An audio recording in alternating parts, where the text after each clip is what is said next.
Nos visita Pedro Medey, que es precandidato a concejal, es además profesor de filosofía, es el que aparece en los carteles en muchas partes de la ciudad de Santa Fe como Pedro Medey el profe. Ya le vamos a preguntar por qué la síntesis, eligió como síntesis de esa comunicación, su condición y su formación.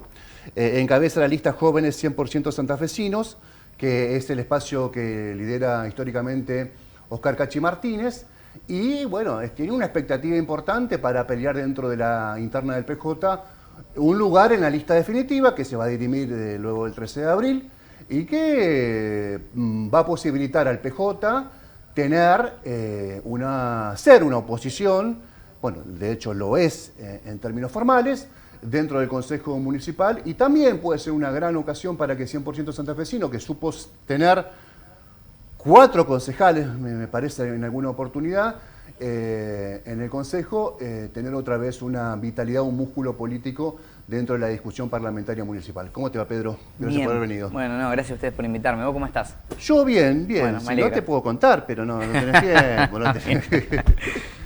Bueno, contanos por qué la síntesis del profe, por qué te parece importante comunicar ese símbolo. Me gustó cómo lo definiste, sintetizar, ¿no? Ahí. La verdad que, bueno, yo soy docente, soy profesor de filosofía, he dado clases muchos años en secundaria, me gusta mucho, actualmente doy clases en el nivel terciario, y en primer término es lo que soy.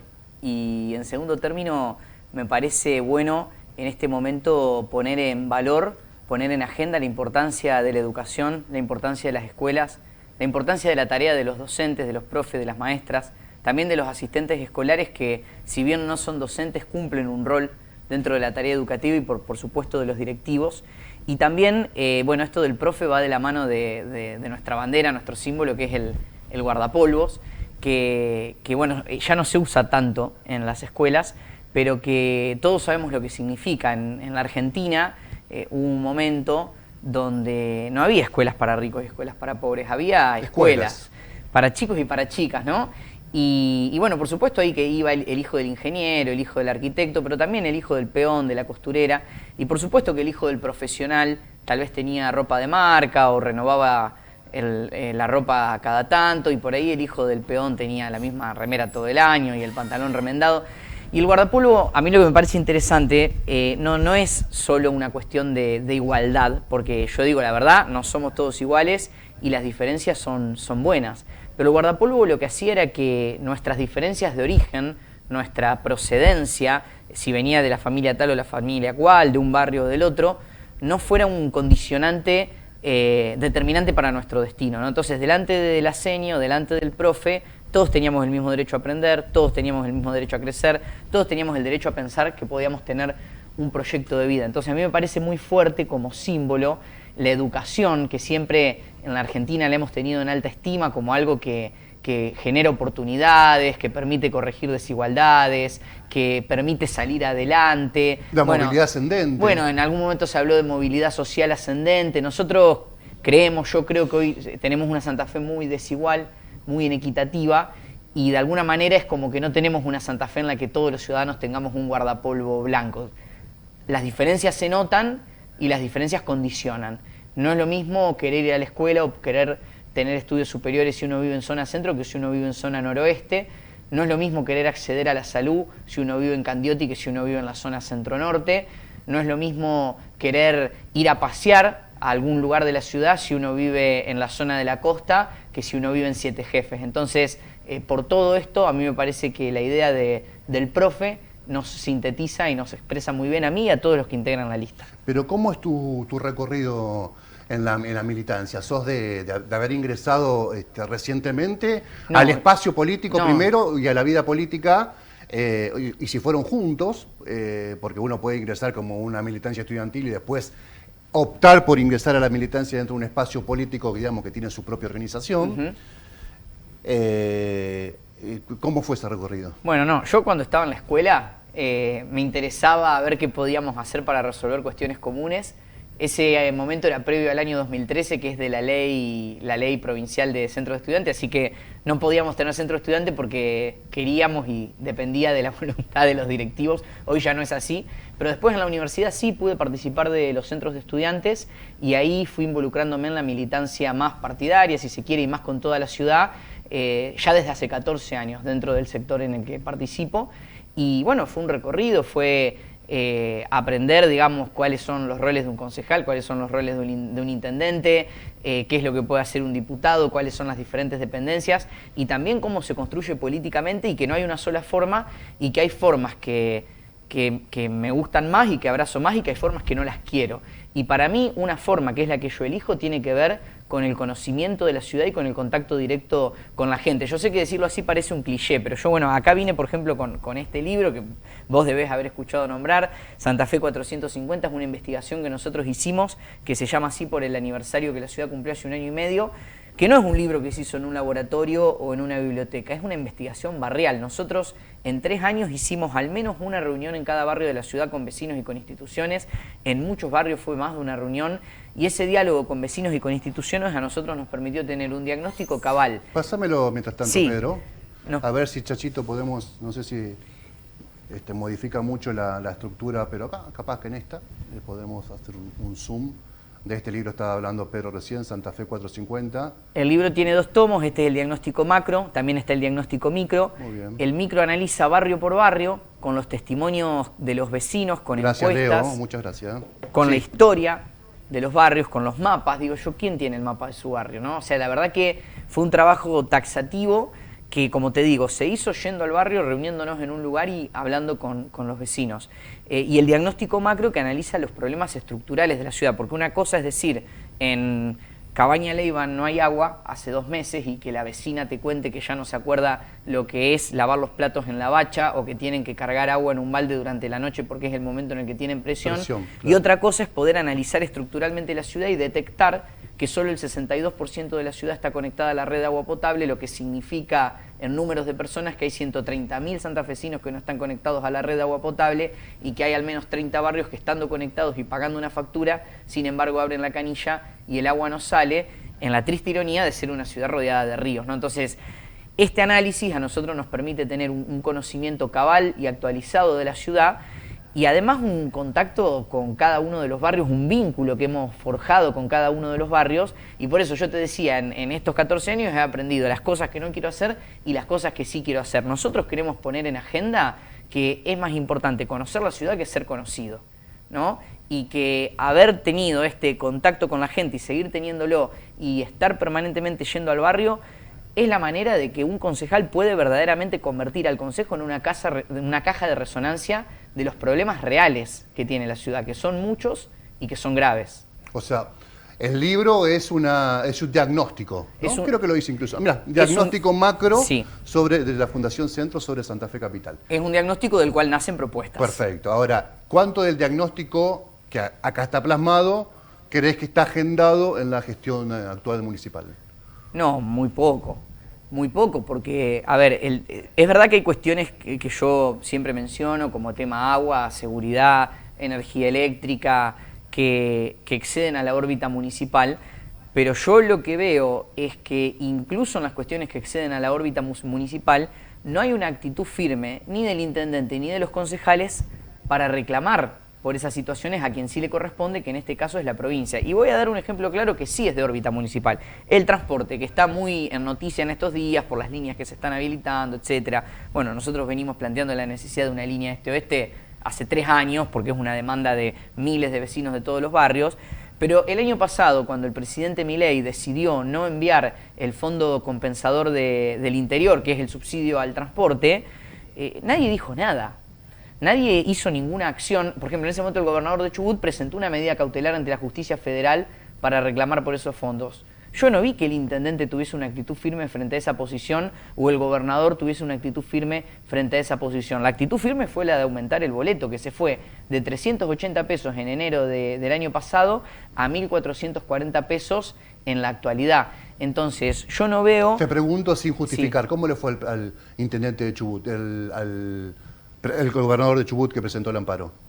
Tengo entendido que le enviaron los fondos. Que le enviaron los fondos. Tengo entendido que así fue. Entonces hay un antecedente ahí que pueden seguir el resto de las provincias y los municipios importantes. Debieran hacerlo. Porque la respuesta de la municipalidad fue entregar subsidios a las empresas. Debieran hacerlo y si así no fuese, de todos modos es una actitud, es un posicionamiento. Mirá, recién vengo de caminar con una vecina, Mirta, por el triángulo que está detrás de la estación Mitre. Por ahí pasa la vía, por donde todavía pasa el tren, y esa vía le trae muchísimos problemas a los vecinos. Por ejemplo, de un lado de la vía hay agua y del otro no, y los vecinos que están del lado que no hay agua no tienen forma de llevar agua del otro lado de la vía. El circunvalar era una obra nacional que este gobierno nacional frenó y que dejó su ejecución en un 50%, o sea, estaba ejecutada hasta el 50% y la frenó. Para mí fue impactante y nosotros tomamos registro de eso y prontamente vamos a estar difundiendo el registro en las redes sociales porque nuestra principal actitud es visibilizar lo que está pasando en Santa Fe y cómo hay gente que vive así, por ejemplo en el caso del Triángulo, a 20 cuadras del centro, pero yo me paro sobre la vía y digo, esto es la motosierra. O sea, la motosierra lo que tiene como consecuencias es esta situación, que un plan que estaba en ejecución para que los trenes no pasen más por adentro de la ciudad, lo que permitiría infinidad de oportunidades para la ciudad y para los vecinos, se frenó. En consecuencia, esa gente sigue sin tener agua y lo que yo no veo, insisto, es a las autoridades locales al menos zapateando. Yo entiendo que tal vez el intendente no puede resolver la cuestión de manera directa, mucho menos un concejal o los 17, pero por lo menos un gesto de preocupación, una manifestación, un reclamo por alguna vía, sea judicial o sea por la vía que tengan los funcionarios para hacerlo, para gestionar las cosas que la ciudad necesita. Yo no veo conciencia de la clase dirigente local de que Santa Fe es una ciudad que está en una situación caótica y dramática. El 60% de los santafesinos están por debajo de la línea de pobreza, esto lo dice la encuesta permanente de hogares, no lo dice el profe Pedro Medey, y el 80% de los niños entre 0 y 14 años está por debajo de la línea de la pobreza. Es gravísima la situación de la ciudad. Yo no veo a la dirigencia local en sintonía con esa situación. ¿El profe Medey de dónde es? De Barrio Roma. De Barrio Roma. ¿Roma Soho o Roma más al oeste? Soy de Barrio Roma y estoy entre Soho y el oeste. Mirá, nosotros hoy justo estuvimos en el barrio, nosotros nos inundamos. Sí. Somos de los santafesinos que nos inundamos. Con la suerte, en mi caso y el de mi familia... que hasta Paraguay hubo agua, sí, por lo menos. San Juan, Paraguay hubo agua, sí. Sí. Con la suerte de que con mi familia vivíamos en el primer piso y por lo tanto el agua no afectó de manera directa las pertenencias de mi familia, pero por supuesto que nos tuvimos que evacuar. No se compara la situación con la gente que tuvo 3 metros a apenas unas cuadras de casa. Y bueno, dentro de todo sí, como vos decís, es un barrio lindo y que tiene el privilegio de tener muchísimos servicios que otras partes de la ciudad no tienen, pero a mí también me gusta decir esto. Yo crecí con asfalto, crecí con luz eléctrica, crecí con agua, pude ir a la escuela, tuve la suerte de poder ir a la universidad. Me gustaría no tener que decir que soy un privilegiado, es decir, que no sea un privilegio haber tenido una vida que tendría que ser normal en pleno siglo XXI en la ciudad capital de una provincia. Hoy hay gente que no está ni siquiera terminando la escuela. Hay gente sin proyecto de vida en Santa Fe, hay gente que no tiene agua, hay cada vez más gente viviendo en la calle. Hoy justamente anduve en mi barrio y hay 2 o 3 personas durmiendo detrás de la parroquia San Pedro. Nosotros ahí teníamos una plaza donde jugábamos. Hoy el pasto está alto, los juegos que estaban no están más. La parroquia que está en el parque, ¿no? La que está en el parque, los lagos del parque están podridos.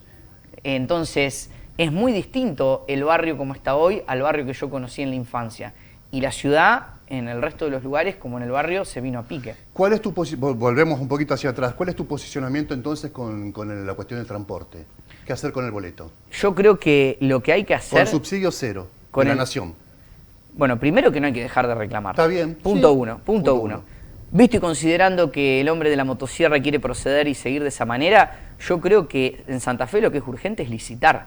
Hace 25 años que no se licita el transporte público. Y la licitación es la forma que tiene el municipio, el mecanismo que tiene para que, si quiere prestar un servicio a través de un privado, establecer las condiciones, y las condiciones en el caso del transporte son estado de la flota, antigüedad de la flota, accesibilidad de la flota, según un relevamiento de una de las listas que de alguna manera son nuestros contendientes en la interna, pero que tenemos muy buen vínculo. Solo el 40% de la flota es accesible para personas con discapacidad, modos y maneras de negociar el boleto, recorridos y sobre todo los mecanismos de control y de sanciones en caso de incumplimiento. Bueno, en Santa Fe hace 25 años que no se licita el transporte público, que es la manera también en la cual las empresas dicen, bueno, yo estoy dispuesto o no estoy dispuesto a asumir esto. ¿Qué pasa si en lugar de 2 operadores queda uno y el servicio queda monopolizado? Y es muy posible que en ese caso, si el municipio no se autogenera por medio de la licitación la capacidad de controlar y los mecanismos para hacerlo con firmeza, seguramente en el caso de un monopolio podríamos tener un sistema de transporte todavía peor que el que tenemos. Pero déjame decirte algo. Sí. Si hay alguien... Porque hoy lo operan 2 grupos, básicamente, 3. Son 3. Si hay alguien que esté dispuesto a prestar un servicio de transporte peor que el que tenemos, quiero ver cómo le funciona el negocio. Porque hoy en Santa Fe cada vez menos vecinos se toman colectivos. Hay vecinos que se compraron la motito, hay vecinos que se organizan en un auto, han proliferado los Didi y las Uber y sobre todo los Moto Uber, que muchas veces te sale lo mismo o hay una pequeña diferencia entre el boleto del colectivo y el Moto Uber para hacer esa distancia más rápido. Y hay vecinos, y tenemos el registro y también lo vamos a estar mostrando, nos lo contó una vecina de Colastiné Norte, que ella trabaja en la zona de la Costanera y se va de Colastiné Norte hasta la Costanera caminando porque no tiene que pagar el boleto. O sea que si hay alguien que monopoliza el sistema de transporte público y está dispuesto a prestar un peor servicio, yo quiero ver cómo le funciona el negocio, porque va a tener cada vez menos corte de boleto, porque la gente vivir y moverse tiene que hacerlo igual y lo va a resolver de la manera que le sea más conveniente. Seguramente si, bueno, vos tenés ahí una ascendencia importante, estás en la conversación dentro de la interna de tu partido, va a ser una interna probablemente la más interesante que se va a dar en estas próximas elecciones primarias. La carambola da, o la situación da, o las circunstancias, o la elección de la gente da que vas a ser cabeza de lista y llegás al Consejo. Te va a tocar resolver sobre temas bastante estructurales. Y te quiero preguntar sobre solamente uno y después si querés en otro momento lo charlamos. ¿Qué hay que hacer con los terrenos que se dio la Nación para hacer negocios, para venderlos detrás de la estación Belgrano? ¿Cuál es tu opinión? Yo lo que creo es que ahí el municipio, como en todos los temas, se tiene que hacer cargo. No puede ser que eso directamente el municipio acuerde con alguna cuestión inmobiliaria. Creo que si vamos a celebrar algún tipo de acuerdo con empresas o con inmobiliarias, digamos, con constructoras inmobiliarias, hay que poner condiciones. Es decir, bueno, vos vas a levantar un edificio, pero yo quiero la apertura de las calles transversales, quiero que se conserve la vía porque es importante conservar ese trazado, quiero parquización. Es decir, si va a haber un acuerdo con un privado, que el acuerdo sea con condiciones para que todos los santafesinos se beneficien de lo que va a suceder ahí. Ahora bien, mi opinión es que en ese lugar, y habría que buscar quiénes pueden ser los interesados en participar de esa cuestión, tiene que estar destinado a residencias universitarias. Santa Fe es una ciudad universitaria por excelencia, nosotros tenemos que estar orgullosos de eso. Hay muchas ciudades que tienen su campus, la UNL tiene uno importante del lado del Pozo, que tiene un tamaño reducido. Yo creo que poner en valor el lugar histórico de la ciudad de Santa Fe, yo lo que veo es que no ponemos en valor la ciudad que tenemos y la historia que tenemos. Una historia protagonista en materia universitaria. Acá viene a estudiar gente no solo de toda la provincia, de otras provincias también, de todo el país y también de otros lugares del mundo. De hecho, las universidades están teniendo cada vez más intercambistas. Si vemos extranjeros jóvenes en nuestra ciudad, están seguramente en la UNL o en alguna de nuestras universidades, y esa zona es ideal porque vos tenés ahí cerca la UTN, tenés la Ciudad Universitaria del Pozo, tenés la Católica y un poquito más lejos tenés la sede de Derecho y ya un poquito más la zona de la FIC, pero se podría pensar en un entramado universitario interesante y que bueno, habrá que ver quién está dispuesto y que les sea redituable. Pero a mí me parece que poner en valor ese lugar para residencias universitarias sería interesante y siempre, por supuesto, al servicio de los santafesinos. La parquización, que eso se pueda aprovechar, sería importante. La última, ¿cuál es el filósofo que te suele merodear cada vez que tenés una decisión complicada? ¿Sos hegeliano? No, mirá, a mí me gusta Edmund Husserl, que es un filósofo alemán, filosofía del conocimiento, que básicamente, así en síntesis, lo que Husserl dice, bueno, el conocimiento es una relación entre mí mismo, entre lo que somos cada uno de nosotros y la experiencia. Y hay que hacer una valoración sobre la experiencia. Entonces, para mí es muy importante las cosas que suceden, ver a los más grandes las decisiones que toman, Yo siempre digo, me acompaña un grupo de chicos jóvenes que me llena de entusiasmo y yo les digo, ustedes cuando me miren van a ver todo lo que les gustaría repetir y también todo lo que no les gustaría repetir, y de eso van a aprender como yo aprendí de los más grandes y de lo que uno ha vivido y uno ha transitado.